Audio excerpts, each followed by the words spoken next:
Radio Libertaire, la voix de la Fédération anarchiste, sans Dieu, sans maître, sans pub, à Racaille, la 128e, je crois, mon Jean. Tu vérifies? Bonjour Jean. Jean, oui, salut à tous. Studio, qui vient de vous saluer. Écoute, la 128e, c'est ce que tu as marqué sur ton papier maintenant. Oui, non. Merci Jean. Donc toujours le même leitmotiv.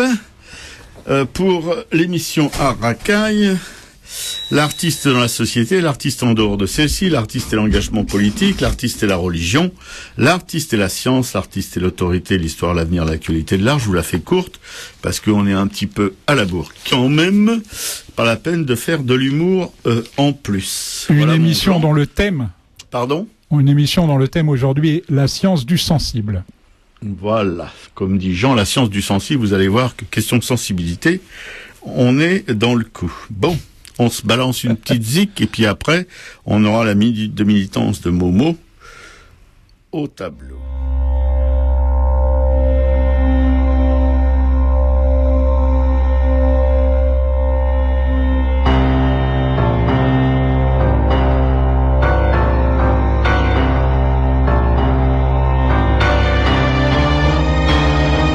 Capitalisme, il n'annonce rien et ne promet jamais. Pas de manifeste ni de déclaration en 20 points, programmant le bonheur clé en main. Il vous écrabouille et tripe, asservi, martyrise. Aussi bien ces crimes sont-ils presque parfaits. Aucune trace écrite établissant la préméditation. La terreur de 1793. Il est aisé pour ceux qui n'aiment pas les révolutions de lui imaginer des responsables. Pour le communisme, les bibliothèques croulent sous les ouvrages incriminables. Rien de tel pour le capitalisme.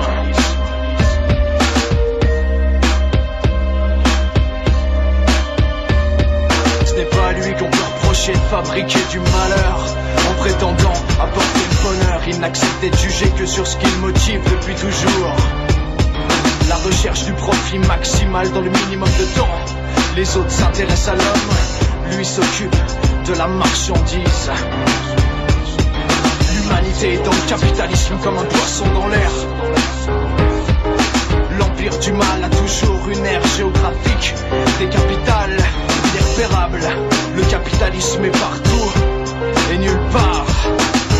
À qui adresser les citations à comparaître devant un éventuel tribunal de Nuremberg? Capitalisme, le pire assassin de masse de l'histoire, mais un assassin sans visage ni code génétique et qui opère impunément depuis des siècles sur 5 continents. Quel adversaire crédible à l'horizon? Quel adversaire? Le peuple immense des partis civils au procès, les morts et les vivants, la foule innombrable de ceux qui furent déportés d'Afrique aux Amériques, acheminés dans les tranchées d'une guerre imbécile, grillés vifs par le napalm, torturés à mort dans les geôles des chiens de garde du capitalisme, fusillés au mur des fédérés, fusillés à fourmis, fusillés à sétif, massacrés par centaines de mille en Indonésie, quasiment éradiqués, tels les Indiens d'Amérique, massivement assassinés en Chine pour assurer la libre circulation de l'opium. De tout cela, les mains des vivants ont reçu le flambeau de la révolte de l'homme, nié dans sa dignité. Main bientôt inerte de ces enfants du tiers-monde que la malnutrition chaque jour tue par dizaines de milliers. Main décharnée des peuples condamnés à rembourser les intérêts d'une dette dont les dirigeants marionnettes ont volé le capital. Main tremblante des exclus, toujours plus nombreux à camper au marche de l'opulence. Main d'une tragique faiblesse et pour l'instant désunie. Mais elles ne peuvent pas ne pas se rejoindre un jour. Et sur là, le flambeau qu'elles portent,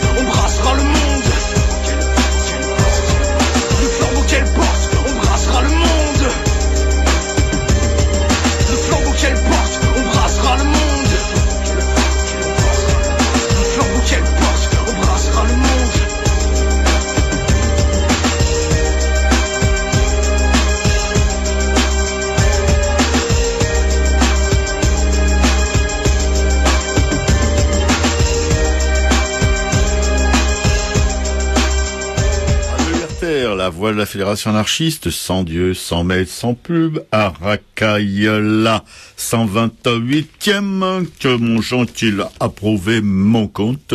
Maintenant, il faudra vérifier, vous pouvez vous remémorer les autres émissions, aller sur le blog d'ailleurs de Aracaille pour faire refaire le compte de tout ce qu'on vous a blablaté dans le poste depuis quelque temps déjà.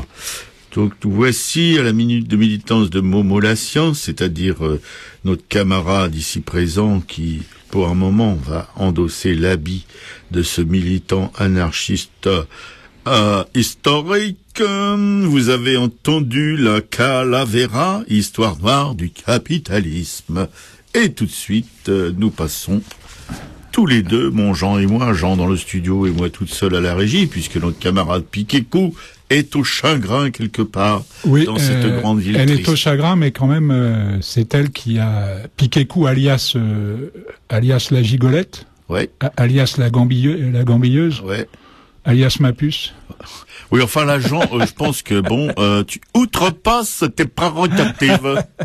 On lui fait un gros bisou et on précise qu'elle a beau être au chagrin, elle a assuré la partie musicale de cette émission. C'est elle qui a choisi tous les titres que nous allons écouter, dont ce Calavera, c'est du rap conscient.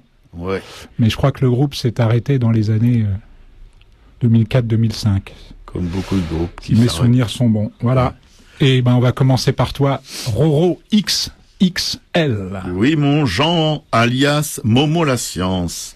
Eh bien, comme je l'ai déjà pris, comme j'ai déjà pris l'habitude depuis 2 ou 3 émissions, je vais vous lire l'éditorial du dernier Monde libertaire, car comme nous sommes une œuvre de cette FA mythique, le Monde libertaire en étant une des œuvres, nous avons décidé à l'unanimité de ma propre personne et initiative de vous narrer l'éditorial du Monde libertaire jusqu'à la prochaine fois. Marre-toi, mais c'est pas toujours le cas. Hein. Non, non. T'es pas toujours unanime avec toi-même. Non, non. Non, ouais, merci de leur lever mon Jean. Donc cet éditorial est consacré à l'austérité, à un scoop dans leur grande et pitoyable soumission aux marchés financiers et aux agences de notation, il ne faudrait pas l'oublier. Les États s'appliquent tous azimuts à échafauder des plans de redressement, histoire de faire ici et là quelques précieuses économies sur le dos du bon peuple, ajoutai-je. Parce que c'est pas dans l'éditorial sur le dos du bon peuple, mais je peux pas m'empêcher de commenter et d'y mettre mon grain de sel. Du moins, c'est ce qu'on nous dit, parce qu'il y a ce qu'on nous dit et ce qu'on nous dit pas, et c'est ce qu'on nous dit pas qu'on aimerait bien connaître. Bon. Les États seraient les faibles victimes de la finance, qu'on nous dit et qu'on nous rebâche. Les malheureux esclaves du tout-puissant Dieu, monnaie. Money is money. Le discours sous-jacent, c'est celui de la possible existence d'un État porteur de préoccupations sociales, un État indépendant et entièrement dévoué au bien-être de son bon peuple. Ça, c'est le rêve. À droite comme à gauche, on nous le fait miroiter. Mais bien sûr, à chaque fois qu'il y a des élections, on nous dit, on nous brosse et on nous empapaoute encore de plus belle. Sous des appellations différentes et à travers la mise en avant de stratégies et de modalités diverses. Ça, à longueur de journée, sur vos postes de radio, de télévision et dans la presse écrite, on vous en fait des tonnes. Et pourtant, quand on jette un œil, un seul, pas les deux, sinon on ne voit plus rien. Sur le passé, on constate sans difficulté aucune que le rôle de l'État a toujours été celui du fidèle serviteur et du protecteur acharné du capital. Et ce même quand il s'enorgueillissait d'être ouvrier, outil indispensable au maintien de la paix sociale dans un monde divisé en 2 classes aux intérêts antagonistes, il s'est, dès le départ, rangé du côté des puissants, des dominants, les patrons, les actionnaires et autres possédants, au détriment des plus faibles et des plus nombreux, c'est-à-dire les travailleurs. Mais les travailleurs, c'est pas simplement ceux qui bossent dans les usines et dans les fonderies, et dans les mines et sur les routes à casser les pierres. Les travailleurs, c'est aussi les gens qui travaillent dans les bureaux, etc., etc., etc. Voilà. Il n'y a pas de raison que tout ce petit bordel change. Ça, c'est moi qui l'ajoute quand qu'on se le dise donc Tant que l'État existera, nous continuerons à subir des plans d'austérité, des économies drastiques et tout ce qui les accompagne, hausse des impôts, baisse ou gel des salaires, licenciements, casse des quelques rares services publics encore existants, etc., etc. Enfin, tout ce qui peut concourir à nous faire vivre un peu mieux. Ça, c'est pas, on n'a pas le droit de vivre mieux, nous, les salariés, nous, le bon peuple. L'État n'est pas soumis au marché et à leurs avatars. Il y est intrinsèquement lié, comme un enfant, à ses parents. Créé pour maintenir les privilèges, il ne changera jamais ses prérogatives. Hier comme aujourd'hui, notre seul espoir, c'est de l'abattre, le pouvoir. Voilà, c'est dit, on n'y reviendra pas. Que ces choses soient bien dans nos têtes, mon Jean.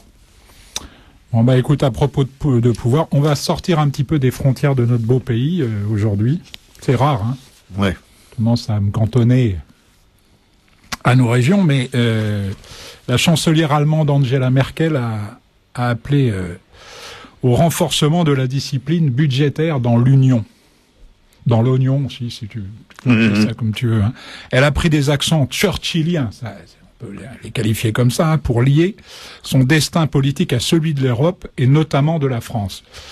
Bon, il y a quand même une différence de taille entre l'Allemagne et la France. Hein.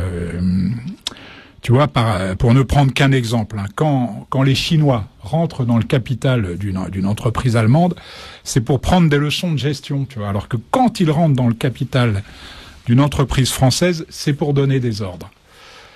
L'artiste chinois, Ai Weiwei, dont on avait déjà parlé ici, hein, j'avais fait un papier sur lui il y a quelques mois, a réussi à déposer à temps la caution réclamée par les impôts de son pays, hein, grâce à des dons spontanés de milliers de ses compatriotes. Il y a, tu vois, environ 30 000 Chinois qui auraient ainsi versé, c'est considérable, hein, 30 000 Chinois, qui prennent des risques en plus, hein, en faisant ce dépôt. Hein. 30 000 Chinois auraient ainsi versé un don pour permettre à Ai Weiwei d'échapper à la prison. Il continue donc son bras de fer avec le régime chinois. Hein. À la veille de l'ultimatum qui lui a été imposé, il a réussi à déposer donc une somme de 8,5 millions de yuan. Ça correspond à peu près à 992 000 euros, tu vois, en garantie des arriérés d'impôts réclamés par les autorités, et va donc pouvoir interjeter le redressement fiscal de 15 millions de yuan, 1,7 million d'euros qui lui était imposé par les autorités. Hein. Une mesure, selon lui, destinée à le briser, et on n'a aucun doute là-dessus. Hein. Nous pouvons saisir cela comme une occasion de montrer au monde dans quel système nous sommes, a-t-il dit, se réjouissant de la vague de solidarité dont il a bénéficié. Voilà, on espère que ça pourrait se passer un peu de la même façon ici. Je précise quand même que pour éviter tout risque d'être condamné pour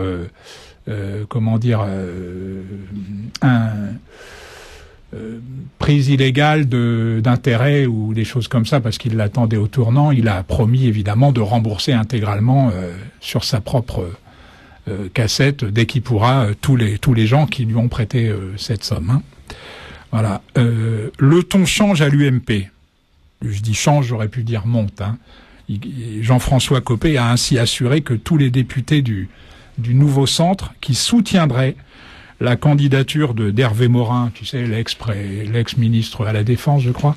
Ouais, donc que tous les députés du nouveau centre qui soutiendraient la candidature d'Hervé Morin à la présidentielle verraient un candidat UMP les concurrencer dans leur circonscription aux législatives.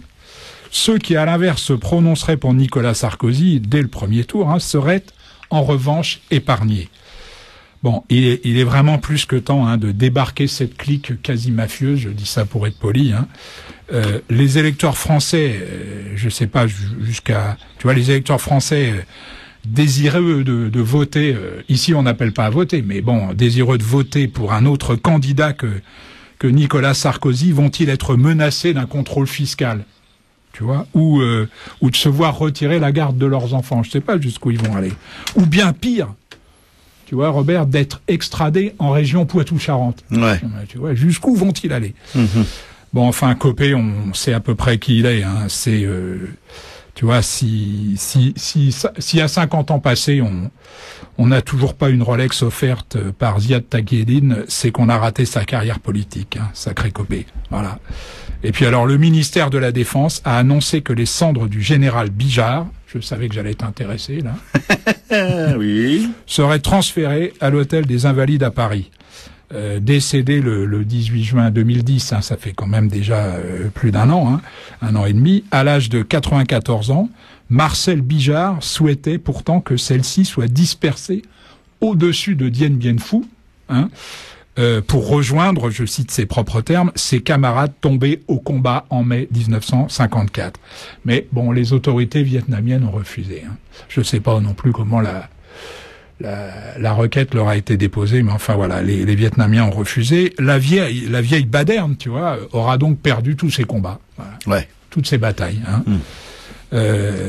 Il y a ses amis qu'il considère comme l'un des vainqueurs d'Alger. Hein. Je rappelle que quand je dis tous ces combats, c'est que je rappelle que les exactions commises par la Tricolore, hein, dans cette fameuse bataille d'Alger, ont sonné en fait le glas de l'Algérie française, hein, tant pour ses effets dévastateurs sur l'opinion ici, hein, que parce qu'elles ont fédéré en fait la population là-bas autour du FLN. Donc voilà, la vieille Baderne aura donc bien perdu toutes ses batailles. Et en ce qui me concerne, j'en suis tout à fait satisfait. Oh, tout à fait. Voilà, la bataille d'Alger, c'était une victoire à la Pyrrhus, hein, mais bon, là-dessus, on va pas s'étendre davantage.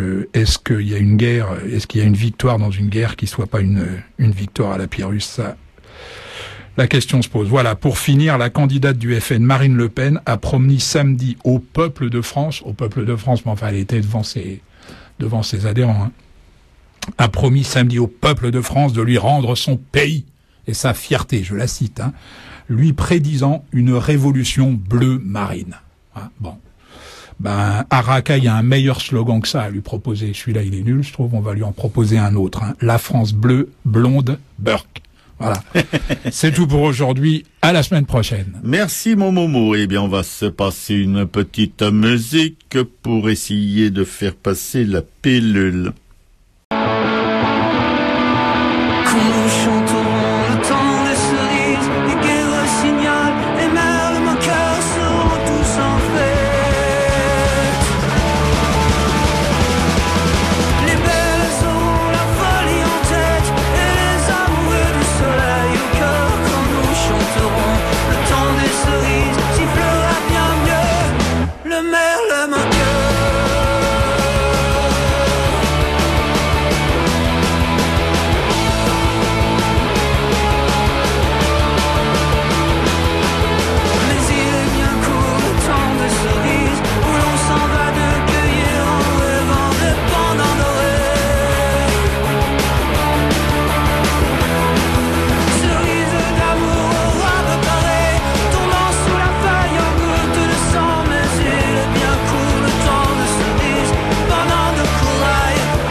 Radio Libertaire, la voix de la Fédération anarchiste, sans Dieu, sans maître, sans pub, à Racaille, la 128e, je crois, mon Jean.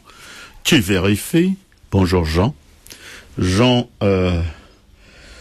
oui, salut à tous. Au studio, qui vient de vous saluer. Écoute, la 128e, c'est ce que tu as marqué sur ton papier maintenant. Oui, non. Merci Jean. Donc toujours le même leitmotiv pour l'émission Art Racaille. L'artiste dans la société, l'artiste en dehors de celle-ci, l'artiste et l'engagement politique, l'artiste et la religion, l'artiste et la science, l'artiste et l'autorité. Non. Ah. Non, monsieur. Je pense que c'est tout à fait possible, tu vois. Non, monsieur. Gaston Coutet est mort en 1910, 15 ou je sais pas. Enfin, ah non, c'est pas le même, non. Ah non. Non. C'est pas le même? Ah non, pas du tout. Ah, c'est le chanteur qui s'appelle Gaston Coutet? Ouais. Ah non, je crois que c'était une chanson sur un texte de Gaston Coutet. Non, c'est un autre Gaston Coutet. Ah bah écoute, alors, c'est peut-être un pseudo, hein, qu'il a pris en hommage, comme moi je m'appelle Raymond La Science. Oui. Ou toi Roro Bakou. Ah d'accord. Oh bah écoute, non parce que je crois que Gaston Coutet aussi a écrit un texte là-dessus sur le trimar. Il me semble. Enfin bon, passons, on va pas en faire un policier. Le texte est peut-être de Gaston Coutet et puis c'est chanté par Gaston Coutet. Allez bon, on va arrêter, ça nous apprendra à nous renseigner. Ouais, bien. Tu vois, avant le début de l'émission. Voilà. Oui, mon Jean. Bon bah écoute, deux cossards qui font une émission, faut pas non plus s'attendre à avoir des renseignements de première fraîcheur. Hein. Non, bien sûr. Alors mon Jean, eh bien écoute, tu vas nous parler de Héros et civilisation par Jean-Herbert Marcus. Oui. Marcus qui n'est pas à proprement parler un compagnon de route de l'AFA. Ah non, de qui? Non, c'était un marxiste. Hein. On va dire marxo-hégélien. Ouais. Voilà, Herbert Marcuse, 1898-1979. Alors j'ai déjà lu un extrait, je crois, de ce Héros et civilisation en 2010, mais je vous en refais un petit différent aujourd'hui parce que ça reste quand même un monument, ce Héros et civilisation. Je rappelle le thème de notre émission, hein, la science du sensible. Voilà. Alors dans cet essai, hein, écrit en 1955 et qui a été traduit en 1963, donc en français par les éditions de Minuit, hein, l'auteur aborde la question de la compatibilité entre des besoins humains instinctuels, tu vois, d'une part, et une société dite civilisée d'autre part. Voilà. Pour Marcuse, en fait, une civilisation est finalement possible, hein, qui ne serait pas payée au prix exorbitant d'une restriction quasi totale de la vie instinctuelle. Les principes et les vérités de la sensibilité fournissent le contenu de l'esthétique, et l'objectif et le but de l'esthétique est la perfection de la cognition sensible. Cette perfection est la beauté. Ici se trouve franchi le pas qui transforme l'esthétique, science de la sensibilité, en science de l'art et l'ordre de la sensibilité en ordre de l'art. Dans la mesure où la philosophie a accepté les règles et les valeurs du principe de réalité, la revendication d'une sensibilité libérée de la domination de la raison n'a pas trouvé de place dans la philosophie. Considérablement transformée, elle a trouvé refuge dans la théorie de l'art. La vérité de l'art est la libération de la sensibilité par sa réconciliation avec la raison. C'est la notion centrale de l'idéalisme esthétique classique. Dans l'art, la pensée se trouve incorporée dans le beau artistique et la matière, au lieu d'être déterminée par elle du dehors, possède sa propre liberté. Le naturel, le sensible, les mouvements de l'âme ont en eux-mêmes leur mesure, leur but, leur accord, et si, d'une part, l'intuition et le sentiment reçoivent un caractère de généralité qui les fait participer de l'esprit, la pensée, de son côté, n'y renonce pas seulement à son hostilité à l'égard de la nature, mais s'y épanouit et s'y détend, en même temps que le plaisir et la jouissance se trouvent justifiés et sanctionnés, de sorte que nature et liberté, sensibilité et concept viennent se placer sur le même rang, acquièrent les mêmes droits, se fondent en une unité indissoluble. L'art défie le principe essentiel de la raison. En représentant l'ordre de la sensibilité, il fait appel à une logique taboue, la logique de la satisfaction, qui s'oppose à la logique de la répression. Derrière la forme esthétique sublimée apparaît le contenu non sublimé, le rattachement de l'art au principe de plaisir. L'investigation des racines érotiques de l'art joue un grand rôle dans la psychanalyse. Cependant, ces racines sont dans l'œuvre et le rôle de l'art plutôt que dans l'artiste. La forme esthétique est une forme sensible, la forme constituée par l'ordre de la sensibilité. Si la perfection de la cognition par les sens est définie comme la beauté, cette définition contient encore la liaison interne avec la satisfaction instinctuelle et le plaisir esthétique est encore le plaisir. Mais l'origine sensuelle est refoulée et la satisfaction est déplacée dans la forme pure de l'objet. En tant que valeur esthétique, la vérité non conceptuelle des sens est admise et sa liberté à l'égard du principe de réalité est garantie au libre jeu de l'imagination créatrice. Dans ce domaine, une vérité avec des critères très différents est reconnue.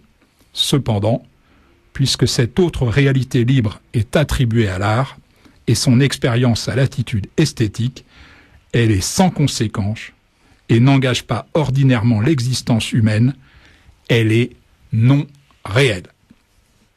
Voilà.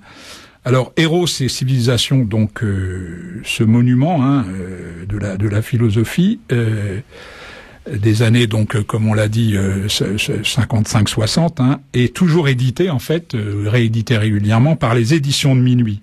Donc vous pouvez commander le livre auprès de la librairie Publico, 145 rue Amelot dans le 11e arrondissement de Paris, métro Robert. Oberkampf, Fille du Calvaire ou République. Voilà, on sent le gars qui y passe régulièrement quand même.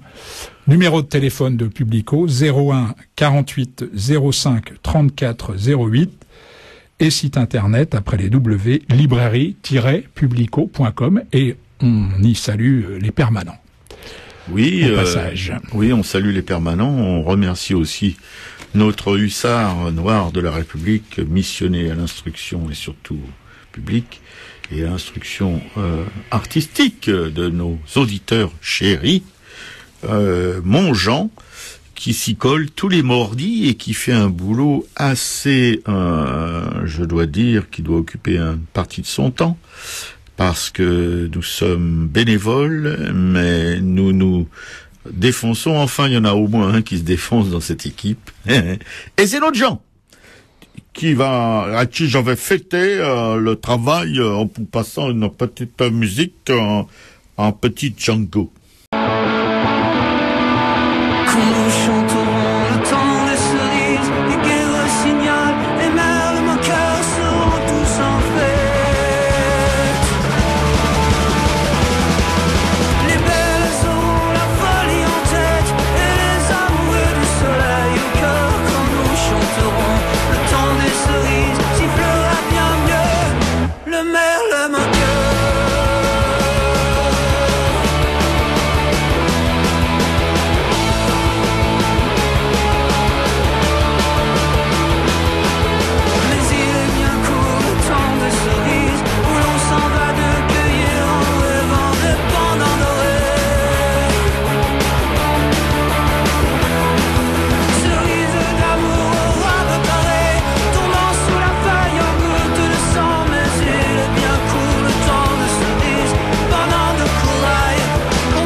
s'est aussi écrié un critique hein, lorsqu'il vit au salon d'automne de 1905, si ma mémoire est bonne, un bronze du sculpteur Marc entouré de toiles de Derain, tu vois, Fritz, Manguin, Matisse, Rouault et Vlaminck, hein, pour ne citer que les plus importants. Hein. Les rugissements de la couleur pure, ou presque pure, hein, je mets quand même un bémol, voilà ce qui valut à ces artistes l'appellation de fauve, hein, qui leur resta donc attachée. Mais il faut dire aussi, hein, je précise qu'à cette date, hein, le grand public commençait en fait à peine à admettre l'impressionnisme hein, et qu'il ne s'était nullement encore habitué au bouleversement, tu vois, introduit dans la peinture par Cézanne, enfin juste après l'impressionnisme, hein, par Cézanne, Gauguin, Seurat ou Van Gogh, hein, pour ne citer que cela. Voilà, pour les jeunes peintres qui viennent de se voir baptisés fauves hein, et qui ne doivent pas en être mécontents, il s'agit en fait avant tout d'assimiler la révolution chromatique et structurale hein, apportée par leurs 4 grands aînés.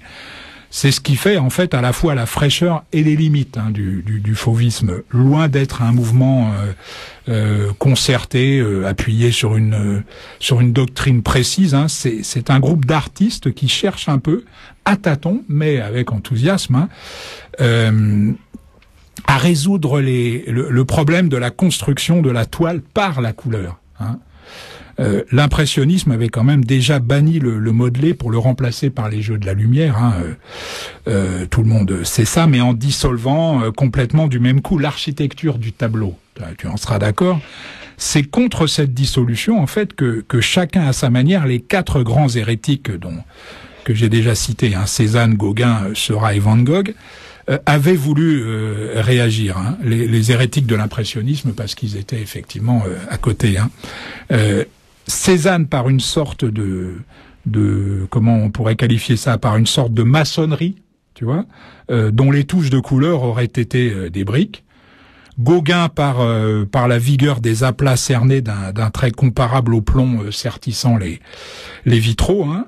Seurat par la densité des points correspondant à la décomposition optique des couleurs. Hein. Et puis Van Gogh par l'intensité et la vibration extrême de la pâte colorée. Hein. Mais en fait, les fauves sont rebutés par les excès de rigueur de Cézanne ou de Seurat, hein, comme ils le sont aussi par les arrière-pensées symbolistes de Gauguin ou le mysticisme quasi frénétique hein, de Van Gogh. En somme, s'ils veulent bien de la construction colorée, c'est à condition que celle-ci soit dépouillée de toute métaphysique. Hein. Par comparaison, on ne peut manquer d'être frappé par l'absence totale, tu vois, de tension dramatique dans la peinture des fauves. Hein. Et c'est à tort, par exemple, que l'on chercherait du tragique chez Vlaminck. Je sais pas ce que tu en penses, mais on y reviendra parce que on va faire aussi un petit papier sur Vlaminck. Hein. Donc des fauves. Hein. On peut dire par conséquent qu'ils entreprirent de démystifier la construction de la toile par la couleur, hein, de la laïciser en somme. Si les vociférations hein, d'un public mal préparé accueillir les premiers tableaux fauves, on ne tarda pas à s'apercevoir, que cette peinture haute en couleur n'en était pas moins agréable. Là, je suis un peu ironique, hein, je l'avoue, et que sous des dehors de violence, elle célébrait la joie de vivre et de peindre, hein, et que finalement, c'était une peinture de bonne compagnie. Voilà. Alors, je mettrai un lien sur le blog de l'émission, soit sur un site consacré au fauvisme, soit sur des tableaux ou des artistes du fauvisme. Voilà. Le blog de l'émission, c'est http://arracaille.blogspot.com. Voilà mon Robert. Je voudrais ajouter quand même un petit coup difficile à cette belle histoire du fauvisme concernant. C'est que j'ai eu sous les yeux pendant des années, lorsque je travaillais chez les Rosbif, un cousin de Vlaminck, Oui. et qui engendrait pas du tout la joie de vivre. C'était un village, une rue de village complètement déserte, avec un ciel plombé. On a l'impression que c'était un jour de pluie d'hiver de novembre, et c'était vraiment profondément, mais presque tragique. Mhm. Voilà, il n'y avait pas la couleur, c'était simplement du fusain. Et je veux dire que ça m'a vraiment impressionné. Vraiment, j'étais pas vraiment un fan de ce mec-là. Mhm. Mais ce fusain, par contre, oui, ça m'avait vraiment impressionné. Mhm. Tout ça, c'était quelque chose plus. Mhm. Oui, non, mais on va le voir tout à l'heure, mais bon, il y a des doutes, quoi. Moi, j'ai des doutes sur sa personnalité. C'est plus d'ailleurs qui sont induits davantage par son comportement ou les choses qu'il a pu dire ou écrire que par sa peinture elle-même. Hein. Voilà. Mm. Il est parti de la charrette, invité par les Allemands. Mhm. Les Allemands, des artistes qui sont allés prendre faire leur petite courbette à Berlin.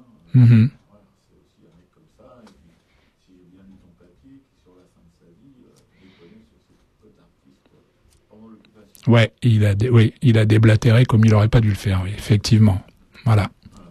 Bon, je vais essayer de vous passer sur Arakaï, la 128e, avec mon Jean, toujours à la missionnaire à l'instruction publique, sur Radio Libertaire, qui est sans publicité de la Fédération anarchiste, et qui va essayer, qui va tenter pour la 3e fois de vous envoyer une musique qui n'a pas voulu se mettre sur les starting blocks tout à l'heure. Je l'envoie donc. Quand nous chanterons le temps des cerises, les guerres signalent, les merles moqueurs seront tous en fête. Les belles auront la folie en tête, et les amoureux du soleil au cœur. Quand nous chanterons le temps des cerises, sifflera bien mieux le merle moqueur.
Radio Libertaire, la voix de la Fédération anarchiste, Arakaï, la 128e. Tout à l'heure, il y a eu un blanc, alors que je causais dans le poste concernant Vlaminck, dont j'ai vu un fusain quand j'avais le bonheur de travailler chez nos copains Rosbif.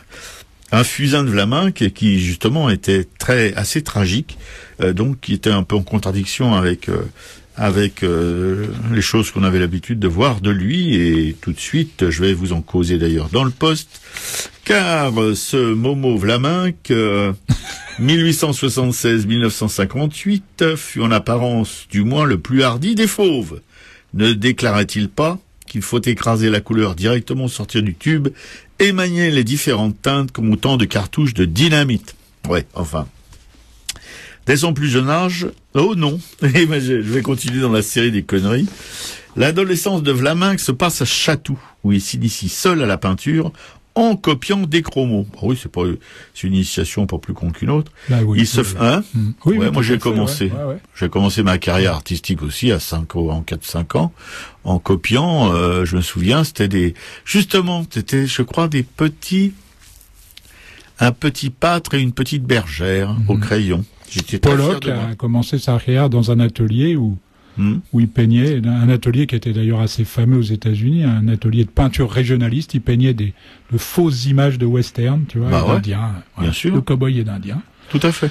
Non, on peut faire sa provende de tout ce qui nous tombe sous la main.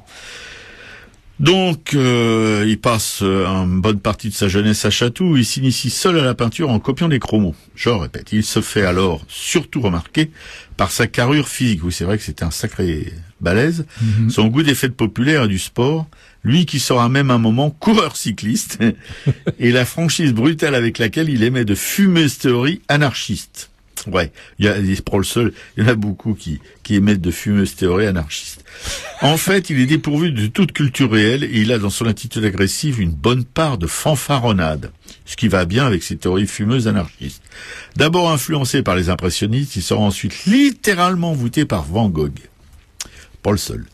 Quand en juillet 1900, il rencontre Derain et qu'à eux deux, ils constituent le groupe de Chatou, c'est sous le signe de la couleur pure. Oui, Derain encore, hein, que je suis pas au top avec ce mec-là. En 1901, à la rétrospective Van Gogh chez Bernheim jeune, Derain présente l'Inca Matisse et autres anciens élèves de Gustave Moreau.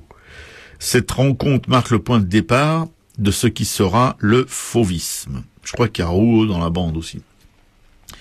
De tous les fauves, Vlaminck est apparemment le plus hardi. C'est à lui qu'on doit la provocation selon laquelle il faut écraser la couleur directement sortir du tube, ce que je vous ai évoqué en préambule, et manier les différentes teintes comme des cartouches de dynamite.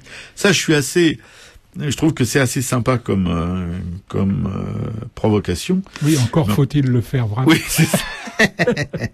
Il y a ceux qui causent et ceux qui font. Il s'en faudra de beaucoup que la promesse de feu d'artifice contenue dans cette expression soit toujours tenue. Arrivé, selon ses propres dires, au maximum d'intensité possible, Vlaminck cherche alors à se renouveler. Il subit l'emprise de Cézanne. Ah oui, c'est une sacrée emprise. Pour s'en défaire, ça va être difficile. Et s'efforce d'ordonner, dans des couleurs singulièrement discrètes, des formes qui gardent souvent quelque chose de rugueux et d'âpre. Contraint de se tourner vers le réalisme par le caractère finalement assez superficiel de son exaltation chromatique, Vlaminck ne peut toutefois oublier que, selon la légende qu'il a lui-même contribué à former, il est un tempérament, une nature, une grande gueule. Oui, il faut toujours un peu être réservé quand les gens alignent autant d'épithètes. Non, puis tu vois, la fanfaronnade qui consiste à dire que je suis arrivé au maximum d'intensité possible. Oui. Ça, là, hein, oui. Bien sûr, mon Jean. On en a connu d'autres comme ça. Cherchant, une nature, une grande. Aussi est-il déçu après l'intermède de la Première Guerre mondiale de voir aussi bien la jeunesse que les amateurs se désintéresser peu à peu de lui. Cherchant la solitude, il se retire d'abord dans la vallée de l'Oise, puis en Eure-et-Loire. Il évolue dès lors vers un expressionnisme artificiel où les souvenirs de la période fauve sont écrasés par des emprunts aux maîtres hollandais et flamands. Faut dire que si on se retire dans la vallée de l'Oise ou en Eure-et-Loire, ça ne doit pas stimuler l'expressionnisme. Bon. C'est top. Non, l'inspiration, on peut la trouver partout. Ouais, d'accord. Picassiette, c'était aussi l'Eure-et-Loire. Hein. Ouais. Bon. Enfin, je préfère quand même Nolde sur une île de la mer Baltique. On peut ouvrir les yeux sur le monde dans la cathédrale de Chartres. Oui, bien sûr, mon Jean. C'est malheureux, mais c'est vrai. Oh non. Il évolue dès lors vers un expressionnisme artificiel où les souvenirs de la période fauve sont écrasés. Oui, je vous l'ai déjà dit, je vous la refais pas. Il ne peint plus dans une pâte épaisse que des paysages désolés et rageurs d'une extrême monotonie. C'est ce que j'ai vu sur ce fusain. Donc il doit dater de cette époque. En monotonie, c'est moi qui dis ça. Hein. Oui. Bon. C'est très subjectif quand même. Comme bien. Jugement, hein. Bon. Tu dois beaucoup l'aimer donc. Mais s'étant de bonne heure au journalisme et au pamphlet, il reprend la plume pour s'attaquer à la plupart de ses confrères, et notamment à Picasso, sur un ton de rancœur qui ne peut que mettre les torts de son côté. Il poussera même l'inconscience jusqu'à publier, en 1943, Portrait avant décès, sans pouvoir ignorer qu'à cette date, ses propos étaient de nature à attirer l'attention de l'occupant sur certains artistes, même si l'on admet que sa période fauve et sa période césarienne, qui a suivi. Césarienne. Oui, j'aime bien césarienne, oui. Ah, C'est pareil, césarienne, c'est pardon, non. Non, mais c'est pareil. Non, mais il a dû confondre, c'est pour ça, en fait. Oh non, merde. Qui a suivi, constitue une contribution importante à la gynécologie, non, à l'art moderne. Vlaminck n'en a pas moins entretenu par la suite l'illusion d'un génie incompris. Oh, il y a combien d'artistes qui entretiennent cette illusion? Illusion à laquelle sa production terminale apporte un tragique démenti. Oui, enfin bon, c'est un peu un portrait à charge, là. Je crois que Jean, il n'est pas tout à fait impartial. Voilà, c'est des promesses, toujours des promesses. Ouais. Et puis, je reconnais que cette histoire de portrait avant décès, là, il a pas balancé, mais pas loin. Et c'est des trucs, ouais. Je sais pas. Moi, c'est des choses que je pardonne plus facilement, bizarrement, aux écrivains qu'aux peintres. Je sais pas pourquoi. Hein. Il y a sans doute un problème d'identification. C'est-à-dire que... Ou la crainte peut-être de me voir moi-même transformé en balance devant l'occupant allemand ou russe ou chinois, j'en sais rien. Je sais pas. En tout cas, voilà. J'ai du mal à accepter. C'est curieux. Oui, peut-être parce que, comme le dit Garouste dans un de ses entretiens au long cours, quand on n'est plus rien à dire, qu'on peut plus avancer par la parole ou par l'écrit, il reste la peinture. Donc, si la peinture c'est l'ultime moyen d'expression, c'est effectivement ça peut être un moyen assez pernicieux, quoi, quand il est utilisé d'une manière un petit peu comme pouvaient le faire des gens comme Vlaminck, quoi. Me semble-t-il, mon Jean. Absolument. Voilà, Gérard Garouste que nous recevrons début décembre. Hein, enfin, quand je dis nous recevrons, c'est plutôt lui qui va nous recevoir. En fait, on va aller en son atelier parisien avec un magnétophone. Hein. Ouais. On va faire ça à l'ancienne et on vous refera courant décembre, on va dire. On essaiera de mixer correctement cette émission pour vous la passer en courant décembre. Comme on l'a fait avec l'émission sur la bouseuse. Voilà, l'émission sur la bouseuse, exactement. Carolo. Voilà, là ce sera Gérard Garouste. Bon. Et puis je mettrai quand même un lien vers la peinture de Maurice de Vlaminck sur le blog de l'émission http://aracaille.blogspot.com. Je précise qu'on a beaucoup moins de visiteurs sur ce blog qu'on a d'auditeurs. Ouais. Alors un petit effort. Ouais, s'il vous plaît, les mecs. Non, ceci dit, c'est pas mal, hein. On va arriver avant la fin de l'année aux 30 000 visiteurs sur ce blog. Oui, quand même, ça fait 10 000 par an. Qui existe depuis 2 ans et demi. Voilà. Ouais, même pas plus de 10 000 par an. Plus de 10 000 par an, ouais. C'est pas mal quand même. Pas mal. C'est pas rien. Voilà. Malgré que je sois un roturier, le dernier des fils d'un poirier, la rue Berthe, depuis les temps les plus anciens, nous habitons, moi et les miens, à Montmartre. L'an 1870, mon papa qu'adorait le 3-6, et la Berthe est mort à 47 ans, ce qui fait qu'il repose depuis longtemps à Montmartre. 2 ou 3 ans après, je fis ce qui peut s'appeler pour un bon fils une rue de perte. Un soir sur le boulevard Rochechouart, ma pauvre maman se laissa choir à Montmartre. Je ne fus pas très heureux depuis, j'ai bien souvent passé mes nuits sans couverte. Et bien souvent quand j'avais faim, j'ai pas toujours mangé du pain à Montmartre. Mais on était chouette en ce temps-là, on ne sacré-cœurait pas sur la butte déserte. Et je faisais la cour à Nini, Nini qui voulait faire son nid à Montmartre. Un soir d'automne, à ce qui paraît, pendant que la vieille butte retirait sa robe verte, nous nous épousions dans les foins, sans mère, sans noces et sans témoin. Ah, mon Merte, depuis nous avons des marmots, des petites jumelles, des petits jumeaux qui feront certes, des petits poiriers qui grandiront, qui produiront et qui mourront. Ah, mon Merte, malgré que je sois un roturier, le dernier des fils d'un poirier, la Ruberte, depuis les temps les plus anciens, nous habitons, moi et les miens, à mon Merte. Radio Libertaire, la voix de la Fédération anarchiste, sans Dieu, sans maître, sans publicité, à Arcaille 128e, avec mon Jean, toujours à l'instruction publique dans le studio, toute seule. Je suis à la régie, vous avez dû en apercevoir. Et vous venez d'écouter cette chère Suzanne Roberts, à mon Merte, et avant c'était Django Reinhardt, Les yeux noirs, mon Jean. Bravo.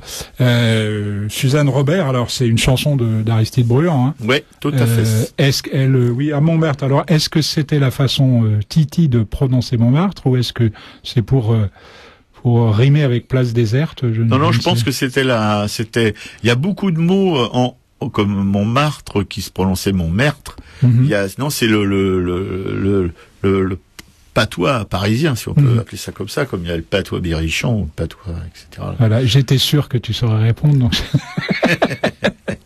Moi, d'ailleurs, je préfère Montmartre que Montmartre. Il y a quelque chose de Montmartre. Ouais, mais toi, t'es un amoureux de l'argot, de toute façon. Ouais. Non, de l'argot, oui. N'est-ce pas? Je pense qu'une langue sans argot, c'est une langue morte. Merte. Une langue merte. Voilà, puis on va en finir avec les peintres instinctuels ou fauves, avec peut-être le plus doué en fait d'entre eux, au moins au départ, c'est Kees van Dongen. Ouais. Kees van Dongen, c'est 1877-1968. À ces tableaux, moi je préfère un dessin d'ailleurs de lui que j'ai trouvé qui reproduit une place de Paris, et il y a simplement marqué place aux jeunes sur ce panneau. Voilà, un surdoué parce que quand je dis un surdoué, c'est parce que dès son plus jeune âge, Van Dongen montre de grandes dispositions pour le dessin, et puis ce qui fait que son père le place dans une école d'art décoratif de Rotterdam. Voilà, en 1896, ses croquis, il est toujours en Hollande, ses croquis représentant des filles de joie font véritablement scandale, et alors il s'installe à Paris, à Montmartre précisément. Voilà, tout en peignant des toiles d'un expressionnisme assez lourd. Vous verrez, je mettrai un lien vers un site qui reprend comme ça tout un tas de toiles de la carrière de Van Dongen, donc tout en peignant des toiles d'un expressionnisme assez lourd. Il exerce les métiers les plus variés pour assurer sa subsistance. Porteur aux halles, qu'est-ce qu'il a fait d'autre? Déménageur, portraitiste à la terrasse des cafés. Bon, ça c'est déjà plus commun. Et puis lutteur professionnel. Ça c'est déjà un petit peu plus étonnant, surtout quand on se rappelle de sa silhouette. De la silhouette assez fluette de ces dernières années.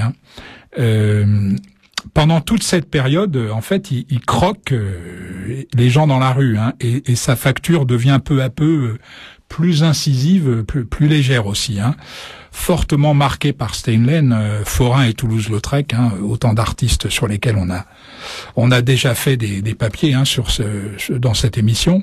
Il acquiert une grande économie de traits, on peut définir ça comme ça. Il exécute des illustrations pour des journaux satiriques, notamment L'Assiette au beurre.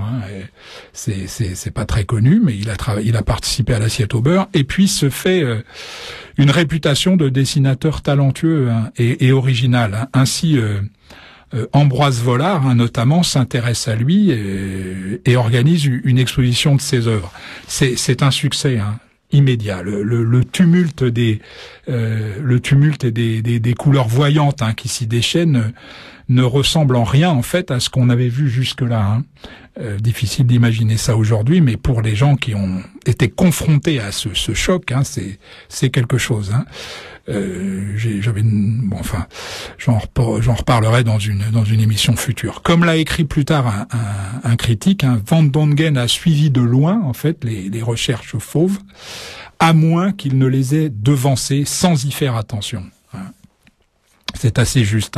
Ce qui est sûr, c'est que les fauves trouvent un adepte naturel et enthousiaste en Van Dongen, qui se rallie à leur groupe après s'être installé au bateau lavoir, où il va se lier d'amitié avec Picasso, l'un de ses voisins d'atelier, sans que son travail d'ailleurs soit influencé par cette amitié.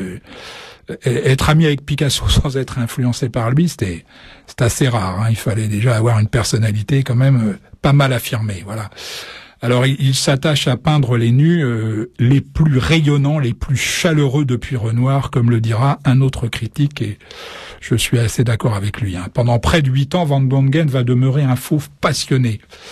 À qui lui reproche ces ombres généralement vertes, il réplique, ou bleues, il réplique que la peinture n'est pas la nature. C'est quelque chose d'essentiellement artificiel. Il déclare aussi que l'art commence là où la nature et la raison cessent. Des choses qui ont fait l'objet d'ailleurs de plusieurs de nos émissions. Voilà, une position intéressante. Sous sa désinvolture, en fait, c'est sa sensualité qui, je trouve, le sensualité profonde qui le garde de toute sécheresse. À ses portraits, assez nus, il ajoute aussi, c'est moins connu, des paysages saisis de la même manière dans leur vérité, plutôt qu'en dans leur réalité. Et puis après un voyage en Espagne et au Maroc, il se rend en Égypte, d'où il rapporte quelques toiles à la force saisissante. C'est du moins mon sentiment. À son retour, Van Dongen soumet son tableau Le Châle espagnol au Salon d'automne. L'œuvre soulève un tollé général. Jugée immorale, elle est décrochée par la police. C'est assez difficile d'imaginer ça aujourd'hui, mais voilà. Le succès lui vient. Les commandes affluent. Diplomates, hommes politiques et aristocrates supplient littéralement l'ancien débardeur de faire leur portrait, et Van Dongen accepte, malheureusement, on peut le dire, avec un plaisir évident, mais on peut le comprendre aussi. Malheureusement, comme je le dis, parce que ces portraits perdent alors de leur originalité. Il flatte systématiquement et savamment les femmes, en leur donnant, par exemple, à toutes des yeux immenses et en semant des bijoux très voyants sur des toilettes diaphanes, enveloppant, on peut le dire comme ça, des formes amincies. Voilà, alors installé fortune faite à Monaco, il continue à voyager et peint des paysages fortement expressifs. Je trouve que sa dernière manière est à nouveau assez forte. Sa réussite commerciale a malheureusement démontré que ce beau talent manquait de conviction profonde. Il reste que son importance en tant que fauve, et surtout son apport à l'art moderne avant 1913, quand même il faut le préciser, ne saurait être minimisé.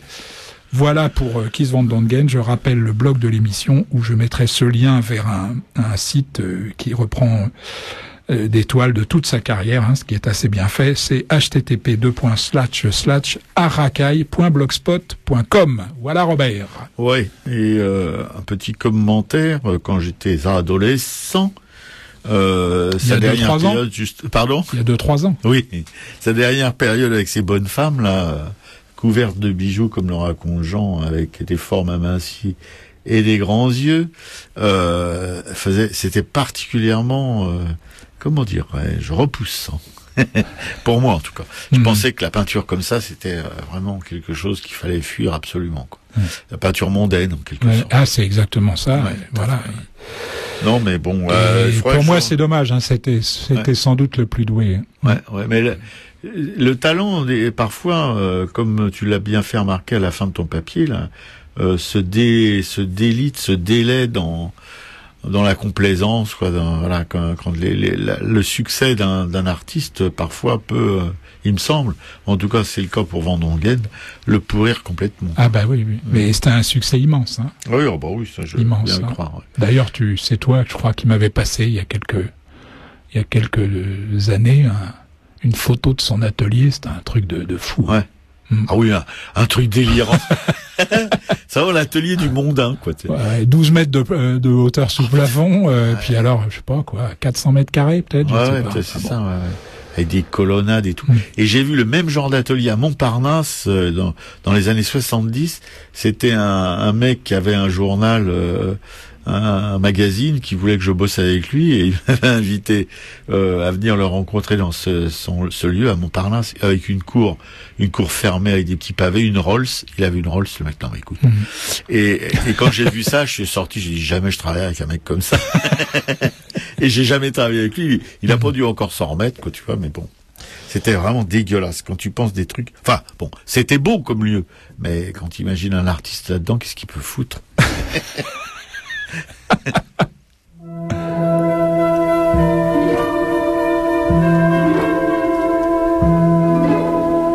Il doutait d'être un grand artiste, et l'angoisse au cœur, il peignait des tournesols, des maisons tristes, de tournoyants soirs étoilés, et des enfants naïfs et laids.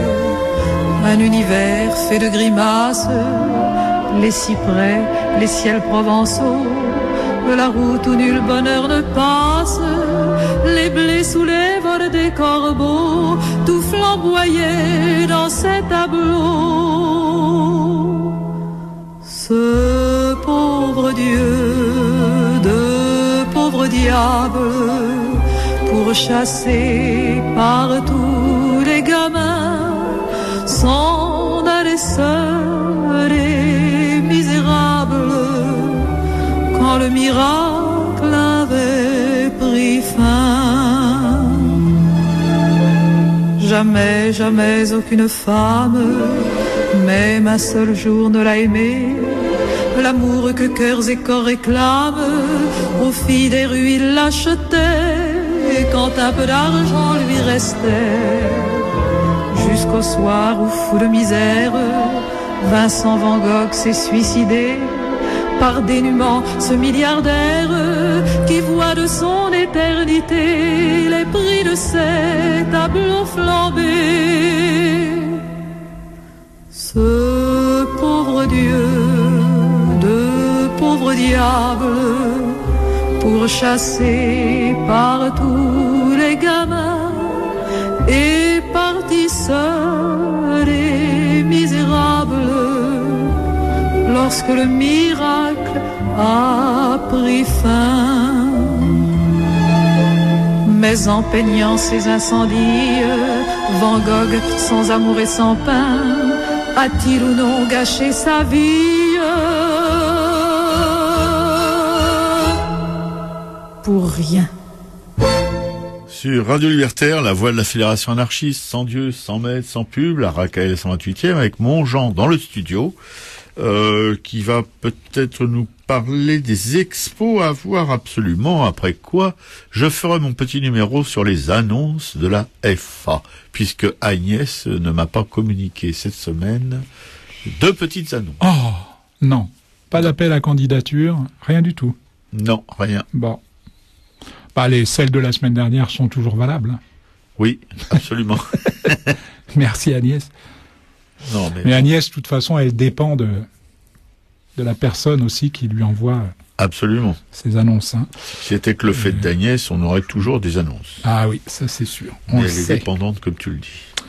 Voilà, avant, ou pour commencer, c'était Michel Arnaud, Van Gogh, hein, la musique. Voilà, encore une chanson choisie par Piquet-Cou. Merci Piquet-Cou. Michel Arnaud, qui est une chanteuse qui a beaucoup chanté du Gainsbourg, entre autres. Hein. Ah ouais, je l'ignore. Hein, ouais. Ah, sérieux? Absolument.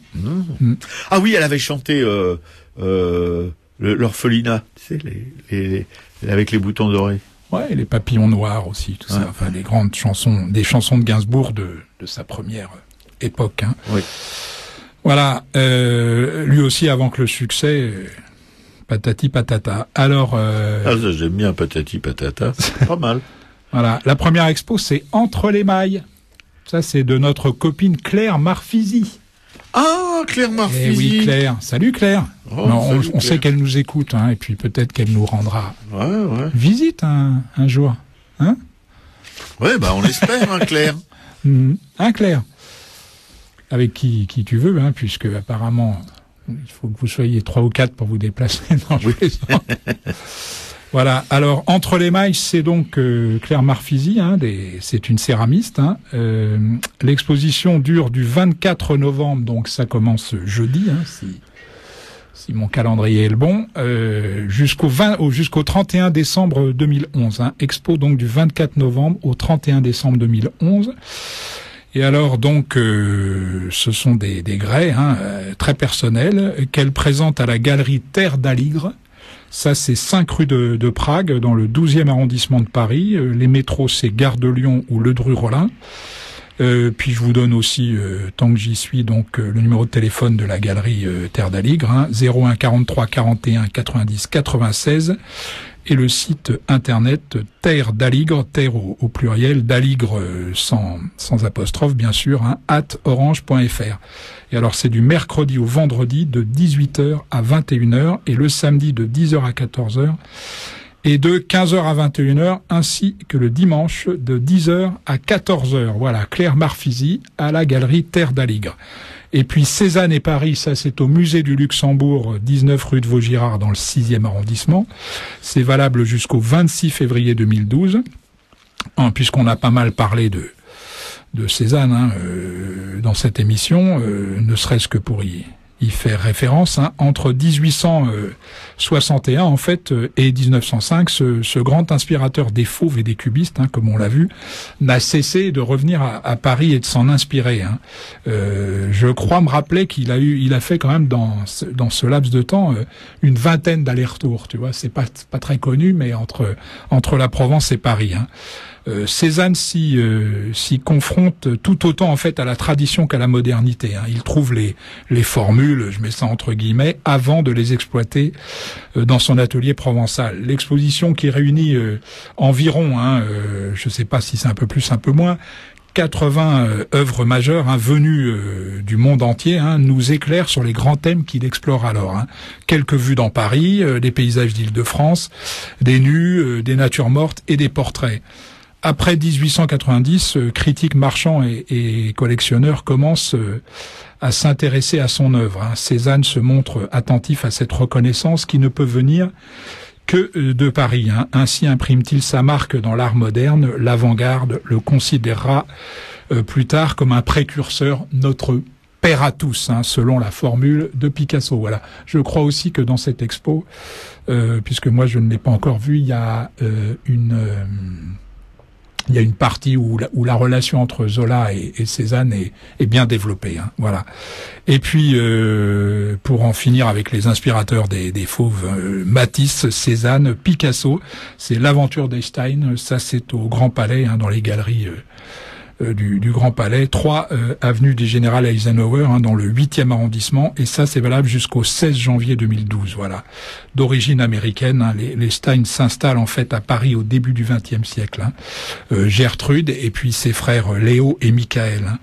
Premiers acheteurs de Matisse et de Picasso, ils accueillent chez eux en fait toute l'avant-garde artistique et constituent ainsi une des plus étonnantes collections d'art moderne. L'exposition réunit un ensemble exceptionnel hein, d'œuvres des différentes collections des Stein, Renoir, Cézanne, Picasso, Matisse, Manguin, Bonnard, Vallotton, Laurencin, Gris, Masson, Picabia. Voilà, une exposition quand même qu'on peut pas rater. Voilà mon Robert, pour moi c'est terminé. Nous chanterons le temps des cerises, les guerres signalent, les mers de mon cœur seront tous en fête. Les belles auront la folie en tête, et les amoureux du soleil au cœur quand nous chanterons. Le temps des cerises sifflera bien mieux, le merle moqueur.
Radio Libertaire, la voix de la Fédération anarchiste, sans Dieu, sans maître, sans pub, à Racaille, la 128e, je crois, mon Jean.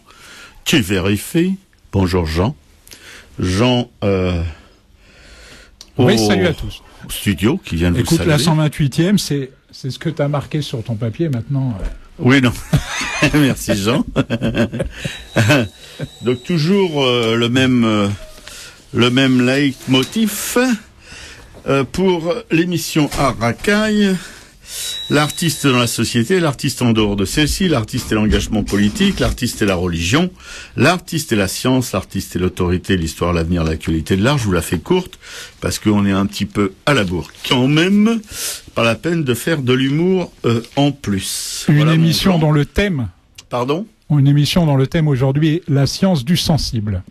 Voilà, comme dit Jean, la science du sensible, vous allez voir que question de sensibilité, on est dans le coup. Bon, on se balance une petite zik et puis après, on aura la minute de militance de Momo au tableau.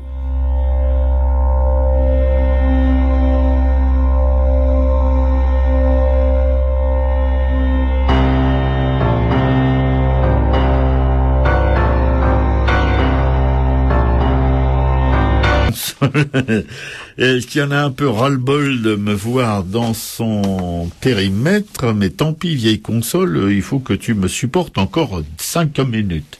Pour vous parler donc des œuvres de la Fédération anarchiste que je fais à chaque émission d'Arracaille, vous parler de la radio que vous écoutez en ce moment pour vous rappeler que c'est une radio associative qui n'a pas vraiment d'apport financier régulier, donc sauf celui de ses auditeurs par la carte qu'elle peut vous procurer contre la somme de 20 €. Une carte que vous pouvez trouver à la Librairie Publico, une autre œuvre de la Fédération anarchiste, qui se situe 145 rue Hamelot, comme vous le rappelle aussi à chaque émission, notre Jean, à propos des livres qu'il vous propose, la Librairie Publico, qui, comme toutes les librairies militantes, ou les radios associatives, ou les publications aussi militantes, est toujours un petit peu au bord du casse-gueule, puisque vous savez bien que les grands groupes monopolisent pratiquement toute la distribution, etc., etc., etc., et que les petites structures comme une librairie militante, comme la Librairie Publico, sont toujours en danger de ne pas pouvoir assurer leur fin de mois. Donc, pour cela, il y a une solution, parce qu'on vous livre aussi les solutions, on vous propose des choses pour qu'elles continuent à vivre, c'est d'y aller. Pédibus, en métro, en bus. Les 3 moyens sont possibles, plutôt que commander sur Internet. Mais vous pouvez aussi commander sur Internet vos livres à la Librairie Publico, mais y aller au moins une fois. Et y envoyer vos amis pour respirer un peu le lieu, où tous les samedis aussi, d'une manière un peu habituelle, vous pouvez suivre des conférences, etc., voir parfois même aussi des expositions de peinture ou de dessin. La Librairie Publico, 145 rue Hamelot, à Paris, métro Oberkampf, Fille du Calvaire ou République, pour ceux qui utilisent encore leurs jambes. Et puis, le magazine de la Fédération anarchiste, la 3e œuvre dont on vous parle ici tous les mardis, Le Monde libertaire, un journal militant, mais qui aussi a des plumes extérieures au mouvement et qui peuvent vous informer sur ce qui se passe dans le monde ou sur les idées qu'on peut défendre, nous, anarchistes, par le biais de ces écritures. Le Monde libertaire, qui sort tous les mardis, il va sortir donc aujourd'hui, il est sorti aujourd'hui. Moi, je vous ai lu l'édito de celui de la semaine qui vient de s'écouler, et que vous pouvez trouver en dépôt de presse à la Librairie Publico, si vous y abonnez, parce qu'effectivement, évidemment, des abonnés pour un journal, c'est quand même le début d'une certaine sécurité. Parce que c'est pas ce qu'on vend dans les kiosques, malheureusement, d'une manière assez générale, on est les victimes d'un distributeur, d'un diffuseur qui s'appelle Pressalis, et qui n'a qu'une idée en tête, c'est de virer tous les petits titres comme ça, plus ou moins à la marge, révolutionnaire ou contestataire, de son comment on pourrait dire ça, de son planning. Pourtant, la Pressalis, ex-NMPP, était une organisation issue de la résistance qui avait pour but d'aider justement les petits titres sans gros moyens à être diffusés le plus largement possible en prélevant de la thune sur les gros titres qui faisaient du bénéfice. Voilà, mais tout ça c'est du passé. On est dans un espèce de mouvement où on réduit tout ce qui pouvait rendre plus intelligents les citoyens de ce pays. On réduit le service public, on réduit l'éducation nationale, on réduit la santé, on réduit tout, quoi. Enfin bon, on est dans une période de réduction. Pas pour ceux qui sont nantis, mais par ceux qui ont des moyens modestes. Voilà. Donc, Radio Libertaire, la radio de la Fédération anarchiste, la librairie Publico, la librairie de la Fédération anarchiste, et Le Monde Libertaire, le magazine de la Fédération anarchiste, tous les mardis en kiosque et en dépôt de presse à la librairie Publico, avec donc des articles et des cartoons qui peuvent vous maintenir un petit peu réveillé. Voilà, alors j'ai fait mon petit business, mon Jean m'attend. On vous salue, on vous dit à la semaine prochaine. On pense une pensée encore pour Piquet-Cou qui n'est pas là, mais au chagrin. Eh oui, et des anarchistes travaillent aussi. Et nous, on va y retourner cet après-midi. Mon Jean, salut. Salut à tous.